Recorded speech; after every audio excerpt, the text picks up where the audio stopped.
আসসালামু আলাইকুম বন্ধুরা, কেমন আছেন? আশা করি সবাই ভালো আছেন। তো আপনাদের মাঝে 9 নাম্বার ভিডিও নিয়ে উপস্থিত হইলাম।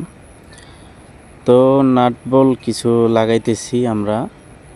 নাটবলগুলো একটু জাম ছিল, তো বাইশে বাইন্দা আমরা নাটবলগুলো একটু ফ্রি করে নিচ্ছি, নিয়ে তারপরে আমরা লাগাইতেছি। দেখেন, তো নাটবলগুলো লাগানো হয়ে গেলে তারপরে আমরা ওয়ার্লিং করে তারপর আমরা গিয়ারিং করে মালগুলা ফিনিশিং দিয়ে দিব। তো আমাকে নাটবলগুলা লাগানো প্রায় কমপ্লিট, একটা দুইটা বাকি আছে। তো এটা লাগানোর পরে আমরা পুরো কাজটা ফিনিশিং দিব। তো দেখেন, আমরা নাটবলগুলা জাম, সেজন্য আর কি একটু সময় লাগতেছে। তো সবাই কাজটা শেষ পর্যন্ত দেখবেন, আশা করি ভালো লাগবে আপনাদের কাছে অবশ্যই, কেননা আমাদের কাজগুলা ফিনিশিং দেওয়ার পর আর কি বোঝা যাবে যে কেমন হয়েছে।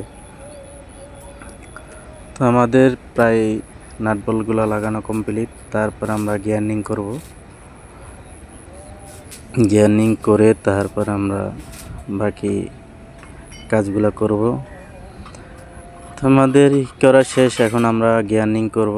গিয়ারিং করতেছি, দেখেন গিয়ারিং করে তারপরে এটা আবার বব পাথর মারব। বব পাথর দিয়া মেন ফিনিশিং দিয়ে তারপর আমরা ডেলিভারি দিব।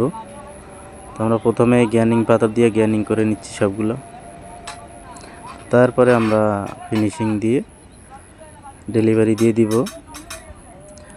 তো সবাই আশা করি ভিডিওগুলো দেখবেন, সবাই সাপোর্ট করবেন।